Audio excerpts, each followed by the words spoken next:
Hi, I am Kaviraj from scoringtarget.com. In today's session, we are going to solve mathematics assessment exam question paper for 9th standard students.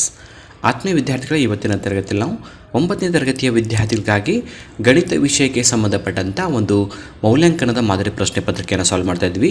ಈ ಪ್ರಶ್ನೆ ಪತ್ರಿಕೆ ಉಪನಿರ್ದೇಶಕರ ಒಂದು ಆಡಳಿತರವರ ಕಚೇರಿ, ಶಾಲಾ ಶಿಕ್ಷಣ ಇಲಾಖೆ ಬೆಂಗಳೂರು, ಉತ್ತರ ಜಿಲ್ಲೆ ಬೆಂಗಳೂರು ಇವರು ತಯಾರು ಮಾಡಿದಂಥ ಒಂದು ಪ್ರಶ್ನೆ ಪತ್ರಿಕೆ. ಜೊತೆಗೆ ಸ್ಕ್ರೀನ್ ಮೇಲೆ ನಿಮಗೆ ಇಲ್ಲಿ ಕೀ ಆನ್ಸರ್ ಕೂಡ ತೋರಿಸ್ತಾ ಇದ್ದೀನಿ. ಸೊ ಈ ಪ್ರಶ್ನೆ ಪತ್ರಿಕೆ ಮತ್ತು ಕೀ ಆನ್ಸರನ್ನು ನೀವು ಡೌನ್ಲೋಡ್ ಮಾಡ್ಕೋಬೇಕಂದ್ರೆ ಅದರ ಲಿಂಕನ್ನು ಕಾಮೆಂಟ್ ಬಾಕ್ಸಲ್ಲಿ ಹಾಕಿರ್ತೀನಿ, ಕ್ಲಿಕ್ ಮಾಡಿ ಡೌನ್ಲೋಡ್ ಮಾಡ್ಕೋಬೋದು. ಈಗಾಗಲೇ ಎಲ್ಲ ವಿಷಯಗಳ ಮಾದರಿ ಪ್ರಶ್ನೆ ಪತ್ರಿಕೆಗಳು ಮತ್ತು ಕೀ ಆನ್ಸರ್ ಕೂಡ ನಾವು ಅಪ್ಲೋಡ್ ಮಾಡಿದ್ವಿ. ಅವುಗಳ ಲಿಂಕ್ ಕೂಡ ಕಾಮೆಂಟ್ ಬಾಕ್ಸಲ್ಲಿರುತ್ತೆ. ಸೊ ಇವುಗಳನ್ನ ಡೌನ್ಲೋಡ್ ಮಾಡ್ಕೊಳ್ಳೋ ಮೂಲಕ ನಿಮ್ಮ ಮೌಲ್ಯಾಂಕನ ಎಕ್ಸಾಮ್ಗೆ ನೀವು ಪ್ರಿಪೇರ್ ಆಗೋಕ್ಕೆ ತುಂಬಾ ಹೆಲ್ಪ್ ಆಗುತ್ತೆ. ಈಗ ಮೊದಲೇ ಒಂದು ಪ್ರಶ್ನೆ ನೋಡೋಣ. ಇಲ್ಲಿ ಗರಿಷ್ಠ ಅಂಕಗಳು 80 ಅಂಕದ ಒಂದು ಪ್ರಶ್ನೆ ಪತ್ರಿಕೆ ಇರುತ್ತೆ. ಪ್ರಶ್ನೆ ಪತ್ರಿಕೆ ಬಿಡಿಸಲು ತಮಗೆ ಇರತಕ್ಕಂಥ ಸಮಯ 3 ಗಂಟೆ 15 ನಿಮಿಷ. ಸೊ ಒಟ್ಟು ಪ್ರಶ್ನೆಗಳು 38. ಈ ಕೆಳಗಿನ ಪ್ರಶ್ನೆಗಳಿಗೆ ಅಥವಾ ಅಪೂರ್ಣ ಹೇಳಿಕೆಗಳಿಗೆ 4 ಆಯ್ಕೆಗಳನ್ನು ನೀಡಲಾಗಿದೆ. ಅವುಗಳಲ್ಲಿ ಸೂಕ್ತವಾದ ಉತ್ತರವನ್ನು ಆರಿಸಿ ಕ್ರಮಾಕ್ಷರದೊಂದಿಗೆ ಬರೆಯಿರಿ ಅಂತ ಪ್ರಶ್ನೆ ಇದೆ. ಸೊ ಒಟ್ಟಾರೆಯಲ್ಲಿ 1 ಅಂಕದ 8 ಪ್ರಶ್ನೆಗಳಿವೆ. ಸೊ ಇಲ್ಲಿ ನೀವು ಪ್ರಶ್ನೆಯನ್ನು ನೋಡ್ತಾ ಇದ್ದೀರಾ. ಈ ಒಂದು ಬೆಲೆಯನ್ನು ಕೇಳ್ತಾ ಇದ್ದಾರೆ ನಿಮಗೆ. ಆಪ್ಷನ್ ಎ ಆಗಿ 0, ಬಿ ಆಗಿ 20, ಸಿ 25, ಡಿ 50 ಅಂತ ಕೊಟ್ಟಿದ್ದಾರೆ. ಇಲ್ಲಿ ಸರಿಯಾದ ಉತ್ತರ ಯಾವುದಂದರೆ ಸರಿಯಾದ ಉತ್ತರ ಆಪ್ಷನ್ ಬಿ 20. ಇನ್ನು ಎರಡನೇ ಪ್ರಶ್ನೆ ಏನಿದೆ, ಕೊಟ್ಟಿರೋ ಚಿತ್ರದಲ್ಲಿ ಎಕ್ಸ್ನ ಅಳತೆ ಅಂತ ಕೇಳಿದ್ದಾರೆ. ಸೊ ಇಲ್ಲಿ ಎಕ್ಸ್ನ ಅಳತೆಯಾಗಿ ನಮಗೆ ಎ ಆಪ್ಷನಲ್ಲಿ 110 ಡಿಗ್ರಿ, ಆಮೇಲೆ 70 ಡಿಗ್ರಿ, 180 ಡಿಗ್ರಿ, 250 ಡಿಗ್ರಿ ಅಂತ 2 ಪ್ರಶ್ನೆಗಳಿವೆ, 4 ಆಪ್ಷನ್ಗಳಿವೆ. ಇದರಲ್ಲಿ ಸರಿಯಾದ ಉತ್ತರ ಯಾವುದು? ಇದರಲ್ಲಿ ಸರಿಯಾದ ಉತ್ತರ ಆಪ್ಷನ್ ಎ 110 ಡಿಗ್ರಿ.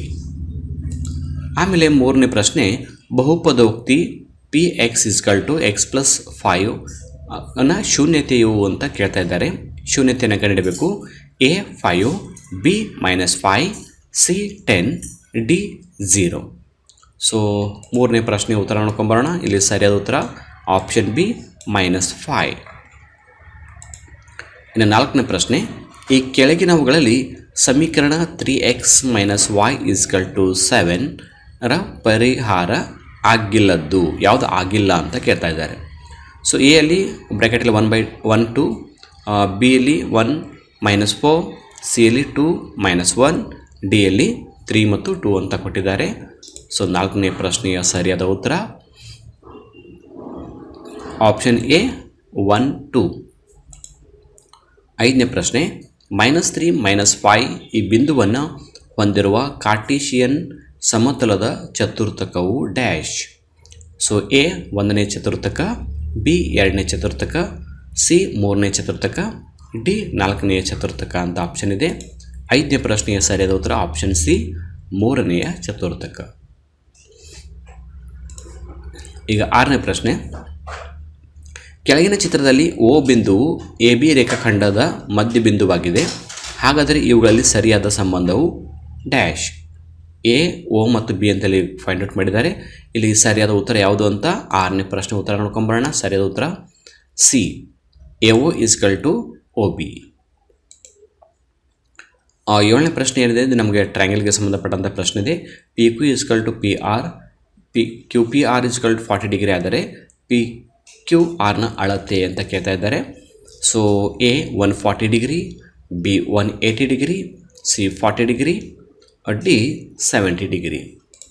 ಸೊ ಏಳನೇ ಪ್ರಶ್ನೆಯ ಸರಿಯಾದ ಉತ್ತರ ಆಪ್ಷನ್ ಡಿ 70 ಡಿಗ್ರಿ.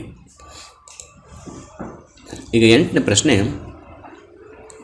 ಒಬ್ಬ ವಿದ್ಯಾರ್ಥಿಯು ಗಣಿತ ವಿಷಯದಲ್ಲಿ 100 ಅಂಕಗಳನ್ನು ಗಳಿಸುವ ಸಂಭವನೀಯತೆಯು 0.9 ಆದರೆ 100 ಅಂಕಗಳನ್ನು ಗಳಿಸದಿರುವ ಸಂಭವನೀಯತೆ ಎಷ್ಟು? So A 1, B 0, C 0.1, D 0.9. ಇಲ್ಲಿ ಸರಿಯಾದ ಉತ್ತರ ಸಿ 0.1. ಈಗ ಮೇನ್ ಕ್ವೆಶ್ಚನ್ ನಂಬರ್ 2 ಅಲ್ಲಿ ಕೆಳಗಿನ ಪ್ರಶ್ನೆಗಳಿಗೆ ಉತ್ತರಿಸಿ ಅಂತ. ಇದು ಕೂಡ 1 ಅಂಕದ 8 ಪ್ರಶ್ನೆಗಳಿವೆ. ಬಟ್ ಇಲ್ಲಿ ನಿಮಗೆ ಆಪ್ಷನ್ ಇರೋದಿಲ್ಲ, ನೇರವಾದ ಪ್ರಶ್ನೆ ಇರುತ್ತೆ. 8² 3 ರ ಬೆಲೆಯನ್ನು ಕಂಡುಹಿಡಿಯಿರಿ ಅಂತ ಕೇಳಿದ್ದಾರೆ. ಸೊ 9ನೇ ಪ್ರಶ್ನೆ ಉತ್ತರ ನೋಡ್ಕೊಂಬರೋಣ. ಇಲ್ಲಿ ಫಾರ್ಮುಲಾ ಹಾಕಿದ ಪ್ರಾಬ್ಲಮನ್ನು ಸಾಲ್ವ್ ಮಾಡಿದ್ದು. ಒಟ್ಟಾರೆ ಇದರ ಉತ್ತರ 4. ಆಮೇಲೆ 10ನೇ ಪ್ರಶ್ನೆ, ಒಂದು ಬಿಂದುವಿನ ಮೂಲಕ ಹಾದು ಹೋಗುವಂತೆ ಎಷ್ಟು ಸರಳ ರೇಖೆಗಳನ್ನು ಎಳೆಯಬಹುದು ಅಂತ 10ನೇ ಪ್ರಶ್ನೆ.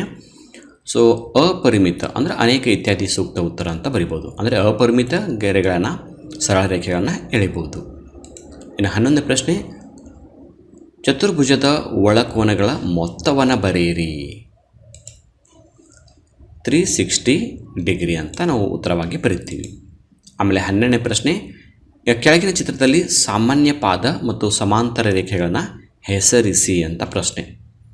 ಸೊ 12ನೇ ಪ್ರಶ್ನೆಯ ಸರಿಯಾದ ಉತ್ತರ ಸಾಮಾನ್ಯ ಪಾದ CD ಅಂದರೆ ಇದು. ಆನಂತರ ಸಮಾಂತರ ರೇಖೆ AF CD ಇಲ್ಲಿ ಎರಡುಗಳನ್ನು ಗುರುತಿಸ್ಬೋದು. ಆಮೇಲೆ 13ನೇ ಪ್ರಶ್ನೆ, x ಮೈನಸ್ y ಸ್ಕ್ವಯರ್ನ ವಿಸ್ತೃತ ರೂಪವನ್ನು ಬರೆಯಿರಿ. ಸೊ ವಿಸ್ತೃತ ರೂಪ ನೋಡಿ, x minus y square is equal to x square plus y square minus 2xy. 14ನೇ ಪ್ರಶ್ನೆ, x ಇಸ್ಕಲ್ ಟು 2 ಎಂಬ ಸಮೀಕರಣವನ್ನು ಪ್ರತಿನಿಧಿಸುವ ರೇಖೆಯು ಯಾವ ಅಕ್ಷಕ್ಕೆ ಸಮಾಂತರವಾಗಿರುತ್ತದೆ ಅಂತ ಪ್ರಶ್ನೆ. ಸೊ 14ನೇ ಪ್ರಶ್ನೆ ಉತ್ತರ ನೋಡಿ, x ಇಸ್ಕಲ್ ಟು 2 ಈ ರೇಖೆಯು y ಮೈನಸ್ ಅಕ್ಷಕ್ಕೆ ಸಮಾಂತರವಾಗಿರುತ್ತದೆ. ಇನ್ನು 15ನೇ ಪ್ರಶ್ನೆ, ಇಲ್ಲಿ ಟ್ರಯಾಂಗಲ್ಗೆ ಸಂಬಂಧಪಟ್ಟಂಥದ್ದು ಕೆಳಗಿನ ಚಿತ್ರದಲ್ಲಿ AOB ಟ್ರಯಾಂಗಲ್ COD ಅವೆರಡು ಇಸ್ಕಲ್ ಟು ಮತ್ತು AB ಇಸ್ಕಲ್ ಟು ಸೆಂಟಿಮೀಟರ್ ಆದರೆ CDಯ ಅಳತೆ ಕಂಡುಹಿಡಿಯಿರಿ ಅಂತ ಪ್ರಶ್ನೆ. ಸೊ 15ರ ಒಂದು ಉತ್ತರವನ್ನು ನೋಡ್ಕೊಂಡು ಬರೋಣ. CD is equal to 2 centimetre. ಇನ್ನು 16ನೇ ಪ್ರಶ್ನೆ, ನೇರ ಎತ್ತರ h ಮತ್ತು ತ್ರಿಜ್ಯ r ಆಗಿರುವ ಸಿಲಿಂಡರ್ ಮತ್ತು ಶಂಕುವಿನ ಘನಫಲಗಳ ಅನುಪಾತ ಬರೆಯಿರಿ ಅಂತ ಪ್ರಶ್ನೆ. ಸೊ ಸಿಲಿಂಡರ್ನ ಘನಫಲ ಶಂಕುವಿನ ಘನಫಲ ಇಸ್ಕಲ್ ಟು 3:1. ಇನ್ನು ಮೇನ್ ಕ್ವೆಶನ್ ಮತ್ತು ಥರ್ಡ್ ಈಗ ನಾವು ಪ್ರಶ್ನೆ ನೋಡ್ತಾ ಇದ್ದೀವಿ. ಕೆಳಗಿನ ಪ್ರಶ್ನೆಗಳಿಗೆ ಉತ್ತರಿಸಿ. ಇಲ್ಲಿ 2 ಅಂಕದ 8 ಪ್ರಶ್ನೆಗಳಿವೆ, ಒಟ್ಟಾರೆ 16 ಅಂಕ. ಇದರಲ್ಲಿ 17 ಪ್ರಶ್ನೆ, 5 ಮತ್ತು 6 ನಡುವಿನ ಯಾವುದಾದರೂ 4 ಭಾಗಲಬ್ಧ ಸಂಖ್ಯೆಗಳನ್ನು ಕಂಡುಹಿಡಿಯಿರಿ. ಸೊ ಇಲ್ಲಿ ನಾವು ನೋಡ್ತಾ ಇದ್ವಿ 11/2 ಮಾದರಿಯಲ್ಲಿ ಯಾವುದಾದ್ರೂ 4 ಭಾಗಲಬ್ಧ ಸಂಖ್ಯೆಗಳನ್ನು ಇಲ್ಲಿ ನಾವು ಕೊಟ್ಟಿದ್ದಾನೆ ಕಾಣ್ತಾ ಇದ್ವಿ. 51/10, 52/10, 53/10, 54/10 ಇತ್ಯಾದಿ. 18ನೇ ಪ್ರಶ್ನೆ ಟ್ರಯಾಂಗಲ್ಗೆ ಸಂಬಂಧಪಟ್ಟಂಥ ಪ್ರಶ್ನೆ ಇದೆ. ಇಲ್ಲಿ ಟ್ರಯಾಂಗಲ್ TRS ಕಂಡುಹಿಡಿಯಿರಿ ಅಂತ ಪ್ರಶ್ನೆ ಇದೆ. 18ನೇ ಪ್ರಶ್ನೆಯ ಉತ್ತರ 45 ಡಿಗ್ರಿ. ನೆಕ್ಸ್ಟ್ 19ನೇ ಪ್ರಶ್ನೆ, EFG ಮತ್ತು Hಗಳು ಕ್ರಮವಾಗಿ ABCD ಸಮಾಂತರ ಚತುರ್ಭುಜದ ಬಾಹುಗಳ ಮಧ್ಯಬಿಂದುಗಳಾದರೆ EFGH is equal to 1/2B ABCD ಎಂದು ಸಾಧಿಸಿ ಅಂತ ಪ್ರಶ್ನೆ ಇದೆ. 19ನೇದು. ಸೊ ಇಲ್ಲಿ ಫಾರ್ಮುಲಾ ಹಾಕಿ ಉತ್ತರವನ್ನು ಸಾಲ್ವ್ ಮಾಡಲಾಗಿದೆ. ಇಲ್ಲಿ ಉತ್ತರವನ್ನು ನಾವು ನೋಡ್ಬೋದು. ಆಮೇಲೆ 20ನೇ ಪ್ರಶ್ನೆ, 2x + 3y + 4z ನ ವರ್ಗವನ್ನು ಸೂಕ್ತ ನಿತ್ಯ ಸಮೀಕರಣ ಬಳಸಿ ಕಂಡುಹಿಡಿಯಿರಿ. 20ನೇ ಪ್ರಶ್ನೆಯ ಉತ್ತರವನ್ನು ನಾವಿಲ್ಲಿ ಕಾಣ್ತಾ ಇದ್ವಿ. ಅಂದರೆ 2x² + 3y² + 4z² + 2 bracket 2x bracket 3y plus 2 3y bracket 4z plus 2 4z bracket 2x. So next 21ನೇ ಪ್ರಶ್ನೆ ನೋಡೋಣ. ಕೆಳಗಿನ ದತ್ತಾಂಶಕ್ಕೆ ಹಿಸ್ಟೋಗ್ರಾಮ್ ಅಂದರೆ ಆಯತನಕ್ಷೆ ರಚಿಸಿ ಅಂತ. ಅಂಕಗಳು 0 to 10, 10 to 20, 20 to 30, 30 to 40, 40 to 50 ಕೊಟ್ಟಿದ್ದಾರೆ. ಇನ್ನು ಆವೃತ್ತಿ 6, 8, 12, 10, 4. ಈಗ 21ನೇ ಪ್ರಶ್ನೆ ಉತ್ತರ ನೋಡ್ಕೊಂಬರೋಣ. ಈ ಥರ ಒಂದು ಆಕೃತಿಯನ್ನು ನೀವು ರಚಿಸಿಕೊಂಡು ಇಲ್ಲಿ ಸಂಖ್ಯೆಗಳನ್ನು ಗುರುತಿಸಬೇಕು. ಇನ್ನು 22ನೇ ಪ್ರಶ್ನೆ, ಒಂದು ಚೀಲದಲ್ಲಿ 5 ಕೆಂಪು ಗೋಲಿಗಳು, 4 ಹಸಿರು ಗೋಲಿಗಳು ಮತ್ತು 1 ಬಿಳಿ ಗೋಲಿ ಇದೆ. ಯಾದೃಚ್ಛಿಕವಾಗಿ ಒಂದು ಗೋಲಿಯನ್ನು ತೆಗೆದಾಗ ಹಸಿರು ಗೋಲಿ ಸಿಗುವ ಸಂಭವನೀಯತೆಯನ್ನು ಕಂಡುಹಿಡಿಯಿರಿ. ಸೊ 22ನೇ ಪ್ರಶ್ನೆಯ ಉತ್ತರವನ್ನು 0.4 ಅಂತ ನಾವು ನೋಡ್ತಾ ಇದ್ವಿ.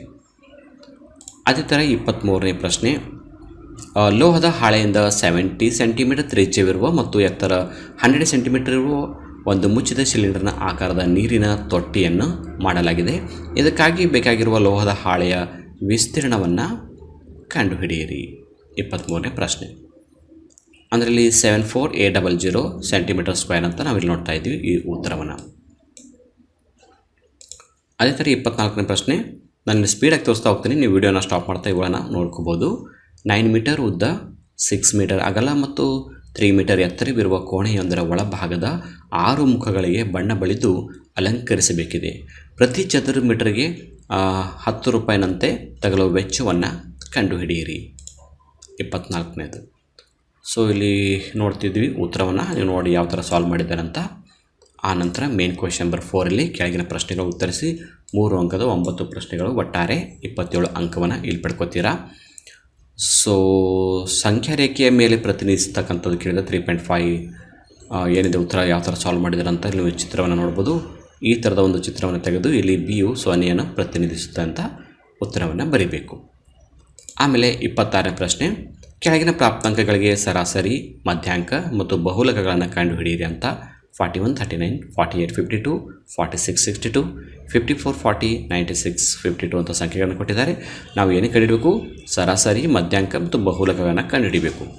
26ನೇ ಪ್ರಶ್ನೆಯ ಉತ್ತರವನ್ನು ನೋಡ್ತಾ ಇದ್ವಿ. ಇಲ್ಲಿ ಮಧ್ಯಾಂಕ 50, ಸರಾಸರಿ 53, ಬಹುಲಕ 52. ಇನ್ನು 27ನೇ ಪ್ರಶ್ನೆ, ಚತುರ್ಭುಜವೊಂದರ ಕರ್ಣಗಳು ಪರಸ್ಪರ ಅರ್ಧಿಸಿದರೆ ಆ ಚತುರ್ಭುಜವು ಸಮಾಂತರ ಚತುರ್ಭುಜವಾಗಿರುತ್ತದೆ ಎಂದು ಸಾಧಿಸಿ. 27ನೇ ಪ್ರಶ್ನೆ. ಸೊ ನೀವು ಈ ಒಂದು ಡೈಗ್ರಾಮನ್ನು ಹಾಕ್ಕೊಂಡು ಫಾರ್ಮುಲಾ ಪ್ರಕಾರ ನೀವು ಇವುಗಳನ್ನು ಆನ್ಸರನ್ನು ಸಾಲ್ವ್ ಮಾಡ್ಕೋಬೇಕು. ಅಂದರೆ ದತ್ತ ABCD ಒಂದು ಚತುರ್ಭುಜ, AC ಮತ್ತು BD ಕರ್ಣಗಳು, AO = OC and DO = OB. ಸಾಧನೀಯ ABCD ಒಂದು ಸಮಾಂತರ ಚತುರ್ಭುಜ. ಟ್ರಯಾಂಗಲ್ AOB ಮತ್ತು ಟ್ರಯಾಂಗಲ್ CODಗಳಲ್ಲಿ AO = OC and DO = OB. Triangle AOB = triangle COD. Triangle ಇಲ್ಲಿ ನೋಡ್ತಾ ಇದ್ದೀವಿ AOB ಅಂದರೆ ಉತ್ತರ ದತ್ತ ಮತ್ತು ಶೃಂಗಾಭಿಮುಖ ಕೋನಗಳು ಮತ್ತು ಬಾಕೋಬಾ ಸ್ವಯಂ ಸಿದ್ಧಾಂತದ ಪ್ರಕಾರ ಇವುಗಳನ್ನು ಸಾಲ್ವ್ ಮಾಡ್ತಾ ಇದ್ದಾರೆ. ಸೊ ಸಾಲ್ವ್ ಮಾಡಿದಾಗ ಏನಂತಂದರೆ ಒಂದು ABCD ಒಂದು ಸಮಾಂತರ ಚತುರ್ಭುಜ ಅಂತ ನಾವಿಲ್ಲಿ ಪ್ರೂವ್ ಮಾಡಿ ತೋರಿಸ್ತಾ ಇದ್ದೀವಿ. ಸೊ 28ನೇ ಪ್ರಶ್ನೆ, ಚಿತ್ರದಲ್ಲಿ ABC ಮತ್ತು Dಗಳು ವೃತ್ತದ ಮೇಲಿನ 4 ಬಿಂದುಗಳು, ಟ್ರಯಾಂಗಲ್ BEC = 130 ಡಿಗ್ರಿ ಮತ್ತು ECD = 20 ಡಿಗ್ರಿ ಇರುವಂತೆ AC ಮತ್ತು BDಗಳು ನಲ್ಲಿ ಛೇದಿಸುತ್ತವೆ. BACಗಳನ್ನು ಕಂಡುಹಿಡಿಯಿರಿ ಅಂತ ಪ್ರಶ್ನೆ ಇದೆ. 28ನೇ ಪ್ರಶ್ನೆ ಉತ್ತರವನ್ನು ನೋಡ್ಕೋಬೋದು. ಇಲ್ಲೆಲ್ಲ ಸಾಲ್ವ್ ಮಾಡಿದ್ದು. ಓಕೆ, ಒಂದೇ ಕಂಸವು ಏರ್ಪಡಿಸಿದ ಕೋನಗಳು, ತ್ರಿಭುಜದ ಒಳಕೋನಗಳ ಮೊತ್ತ 180, ಸರಳ ಯುಗ್ಮಗಳು ಅಂತ. ಅದೇ ಥರ 29 ಮತ್ತು 30 ಪ್ರಶ್ನೆಗಳು ಕೂಡ ದೊಡ್ಡದಾಗಿ ಇಲ್ಲಿ ಕೇಳಿದ್ದಾರೆ. ಇದಾದ ನಂತರ ನಿಮಗೆ ಬರ್ತಕ್ಕಂಥದ್ದು ಮೇನ್ ಕ್ವೆಶ್ಚನ್ ನಂಬರ್ 5 4 ಅಂಕದ 4 ಪ್ರಶ್ನೆಗಳಿವೆ. ಈ 4 ಪ್ರಶ್ನೆಗಳ ಉತ್ತರಗಳನ್ನು ಕೂಡ ನಾನು ಇಲ್ಲಿ ನಿಮಗೆ ಸ್ಕ್ರೀನ್ ಮೇಲೆ ತೋರಿಸ್ತಾ ಇದ್ದೀನಿ. ಸೊ ಇವುಗಳನ್ನು ಕೂಡ ನೀವು ಒಂದೊಂದಾಗಿ ಡೌನ್ಲೋಡ್ ಮಾಡ್ಕೊಳ್ಳಿ. ಕೀ ಆನ್ಸರನ್ನು ನೋಡ್ಕೊಳ್ಳುತ್ತೆ, ಕ್ವೆಶ್ಚನ್ ಪೇಪರ್ 2 ಕೂಡ ನೀವು ಡೌನ್ಲೋಡ್ ಮಾಡ್ಕೊಂಡು ನೋಡಿಕೊಂಡ್ರೆ ನಿಮಗೆ ಇಲ್ಲಿ ತುಂಬ ಲಾಂಗ್ ಆದ ಉತ್ತರವನ್ನು ಯಾವ ಥರ ಸಾಲ್ವ್ ಮಾಡಿದೆ ಅಂತ ಸ್ಟೆಪ್ ಬೈ ಸ್ಟೆಪ್ ಇವುಗಳನ್ನು ನೀವು ನೋಡ್ಕೋಬೋದು. ಇದ್ರ ಜೊತೆಗೆ ಈಗಾಗಲೇ ನಾವು ಇನ್ನೊಂದು ಪ್ರಶ್ನೆ ಇದೆ ಕೊನೆಗೆ 38ನೇ ಪ್ರಶ್ನೆ ಯಾವುದಿದೆ 5 ಅಂಕದ ಒಂದು ಪ್ರಶ್ನೆ ಇದೆ. ಇಲ್ಲೇನಿದೆ ಅಂದರೆ 15 ಸೆಂಟಿಮೀಟರ್ ಎತ್ತರವಿರುವ ಒಂದು ನೇರ ವೃತ್ತಪಾದ ಸಿಲಿಂಡರ್ ಆಕಾರದ ಹಣ್ಣಿನ ರಸದ ಕ್ಯಾನ್ನ ಪಾದದ ಪರಿಧಿಯು 44 ಸೆಂಟಿಮೀಟರ್ ಇದೆ. ಹಾಗೆಯೇ 6 ಸೆಂಟಿಮೀಟರ್ ಉದ್ದ, 4 ಸೆಂಟಿಮೀಟರ್ ಅಗಲ ಮತ್ತು 10 ಸೆಂಟಿಮೀಟರ್ ಎತ್ತರವಿರುವ ಒಂದು ಆಯತ ಘನಾಕೃತಿಯ ಹಣ್ಣಿನ ರಸದ ಕ್ಯಾನ್ ಇದೆ. ಇವೆರಡರಲ್ಲಿ ಹೆಚ್ಚಿನ ಹಣ್ಣಿನ ರಸ ಹಿಡಿಯುವ ಕ್ಯಾನ್ ಯಾವುದು ಮತ್ತು ಗಾತ್ರದ ವ್ಯತ್ಯಾಸ ಎಷ್ಟಿದೆ ಕಂಡುಹಿಡಿಯಿರಿ ಅಂತ ಒಂದು 5 ಅಂಕದ ಒಂದು ಕೊನೆಯ ಪ್ರಶ್ನೆ ಇದೆ. ಸೊ 38ನೇ ಪ್ರಶ್ನೆಯಾಗಿ ಅವುಗಳನ್ನು ನೋಡ್ಬೋದು. ಇಲ್ಲಿ ಯಾವ ಥರ ಸಾಲ್ವ್ ಮಾಡಿದ್ರೆ ಅಂತ ಇದರಲ್ಲಿ 5 ಅಂಕದ ಪ್ರಶ್ನೆಗಳನ್ನು ನೋಡಿಕೊಂಡು ಇಲ್ಲಿ ಏನು ಹೇಳಿದರೆ 1 ಮತ್ತು 2ರಿಂದ ಸಿಲಿಂಡರ್ನ ಆಕಾರದ ಕ್ಯಾನಲ್ಲಿ ಹೆಚ್ಚಿನ ಹಣ್ಣಿನ ರಸ ಹಿಡಿಯುತ್ತದೆ ಅಂತ ಸಾಲ್ವ್ ಮಾಡಿದ್ದು. ಸೊ ಈ ಪ್ರಶ್ನೆ ಪತ್ರಿಕೆಯ ಜೊತೆಗೆ ಈಗಾಗಲೇ ನಾನು ಎಲ್ಲ ವಿಷಯಗಳ ಮಾದರಿ ಪ್ರಶ್ನೆ ಪತ್ರಿಕೆ ಮತ್ತು ಕೀ ಆನ್ಸರ್ ಕೂಡ ಡೌನ್ಲೋಡ್ ಮಾಡ್ಕೊಂಡಿದ್ದೀನಿ. ಅವುಗಳ ಲಿಂಕನ್ನು ಕೂಡ ಕಾಮೆಂಟ್ ಬಾಕ್ಸ್ಲಿ ಹಾಕಿರ್ತೀನಿ. ಅದನ್ನು ಡೌನ್ ಮಾಡಿಕೊಂಡು ನಿಮ್ಮ ಎಕ್ಸಾಮ್ಗೆ ಪ್ರಿಪೇರ್ ಆಗಿ ಅಂತ ಹೇಳ್ತಾ ಇವತ್ತಿನ ಕ್ಲಾಸನ್ನು ಇಲ್ಲಿಗೆ ಮುಗಿಸ್ತಾ ಇದ್ದೀನಿ. So thank you all for watching the video. If you like the video, subscribe to our channel to get more videos. Thank you all.